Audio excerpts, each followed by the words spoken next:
से ब्रह्मा जी ने सृष्टि की रचना की। नारद जी को सुनाते हैं कि मैंने अपने को 2 भागों में बांटा। जब मैंने सृष्टि करनी शुरू की तो मैंने अपने को 2 भागों में बांटा। अर्धीन नारी पुरुषार्धीन संततो मुनेः।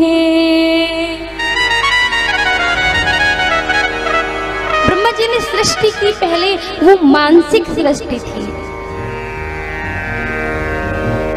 लेकिन मानवीय सृष्टि के लिए ब्रह्मा जी सोचने लगे करूं क्या। मानवीय सृष्टि तो मैंने भी देखी नहीं है, तो भोलेनाथ की आराधना करते हैं। भोलेनाथ प्रसन्न हुए, और जब भोलेनाथ प्रसन्न हुए ना तो बोले ब्रह्मा जी आप उदास क्यों हो। बोले मुझे मानवीय सृष्टि करनी है, कैसे करूं। तब भोलेनाथ ने अपने शिव स्वरूप से ऐसा स्वरूप प्रकट किया जिसको हम बोलते हैं अर्धनारीश्वर। बोले अर्धनारीश्वर भगवान की जय हो। ब्रह्मा जी को 2 रूप दिखाए अपने में, एक स्त्री और एक पुरुष। फिर भगवान शिव ने अपने शरीर से स्त्री को पृथक कर दिया, वो माता पार्वती है। और पार्वती जी ने अपने शरीर से स्त्री उत्पन्न किया, और वहीं से मानवीय सृष्टि प्रारंभ हो गई। और वही मानवीय सृष्टि में जो सबसे पहली महिला हुई वो कौन थी। शतरूपा, मनु महाराज की पत्नी। और फिर यहाँ से मानवीय सृष्टि प्रारंभ हुई तो प्रिय व्रत उत्तानपाद 2 पुत्र और 3 पुत्रियां देवहूति, आकृति और प्रसूति हुई। इनकी संततियों से ही संततियां और आज तक हम लोग सब हो गए। जितनी भी संतान है वो सब मनु की संतान है। देव, धनुज, पशु, पक्षी सब जितने भी हैं सब मनु महाराज की संतान है।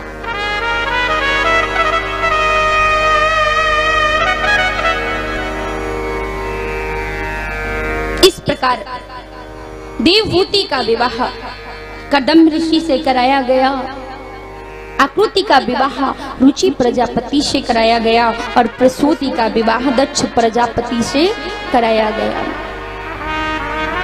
इस प्रकार सृष्टि रचना आगे बढ़ती गई तो आकृति ने रुचि से यज्ञ नामक पुत्र को और दक्षिणा नाम वाली कन्या को जन्म दिया।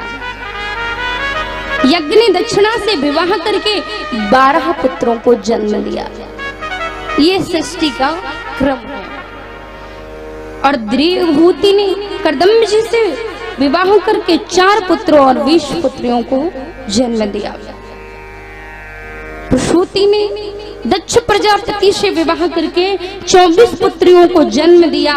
इनमें से 13 का धर्म से विवाह हुआ और इन 13 के नाम श्रद्धा, लक्ष्मी, धृति, तुष्टि, पुष्टि, मेधा, क्रिया, बुद्धि, लज्जा, वसु, शांति, सिद्धि और कीर्ति। और इस प्रकार इनका वंश आगे बढ़ा। अगले कल्प में दक्ष ने 60 कन्याओं को जन्म दिया, क्योंकि अभी तक दक्ष ने जो पुत्र उत्पन्न किए थे उनको नारद जी ने बाबा बना दिया। अभी आपने आगे कथा में सुना था ना कि नारद जी एक घड़ी भी कहीं रुकते नहीं है। क्यों नहीं रुकते? क्योंकि दक्ष ने 60,000 पुत्रों को उत्पन्न किया था सृष्टि के लिए। और नारद जी मिल गए। दक्ष पुत्र तपस्या करने के लिए जा रहे थे। नारद जी ने ऐसा उलझाया कि सबको बाबा बना दिया।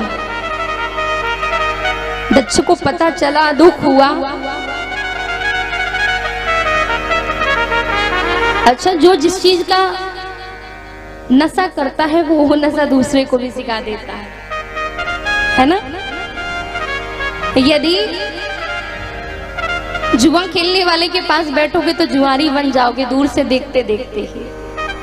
वो ज्ञान आप में सहज आ जाएगा। और यदि शराबी के पास बैठोगे तो शराब पीने का गुण आ जाएगा। यदि किसी सत्संगी के पास बैठोगे तो सत्संग करने का गुण आ जाएगा। अब नारद जी से मिले दक्ष पुत्र तो नारद जी ने बाबा बना दिया, क्योंकि स्वयं बाबा है। अरे संसार में जिसको जो वस्तु मिली वही तो दूसरों को देगा। जिसने परमात्मा को पा लिया वो तो मार्ग यही दिखाएगा, सब परमात्मा को पाले। दक्ष को पता चला, क्रोध आया, गुस्सा हुआ, बोले कोई बात नहीं, चलो अब 1000 पुत्रों को फिर जन्म दिया। फिर नारद जी मिल गए रास्ते में, 1000 पुत्रों को भी बाबा बना दिया। अब तो दक्ष को बड़ा क्रोध आया और नारद जी दक्ष से मिलने गए। ये भी देखिए लीला कि नारद जी स्वयं पहुंच गए और दक्ष ने नारद जी को श्राप दे दिया कि अरे नारद, तू एक घड़ी से ज्यादा कहीं टिके नहीं।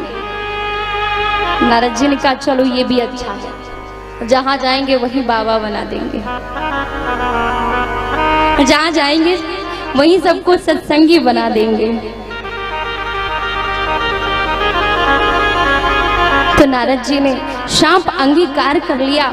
अब दक्ष ने क्या किया, इस बार दक्ष ने 60 कन्याओं को जन्म दिया। 10 का विवाह धर्म से, 27 का विवाह चंद्रमा से और 13 का विवाह कश्यप ऋषि से कर दिया। और 2-2 का भृगु से, अंगिरा से और कृष्ण से। इस प्रकार सृष्टि का विस्तार हुआ। इस प्रकार शिव जी का आज्ञा का पालन करते हुए मैंने सृष्टि रचना की। दक्ष कन्या प्रसूतश्च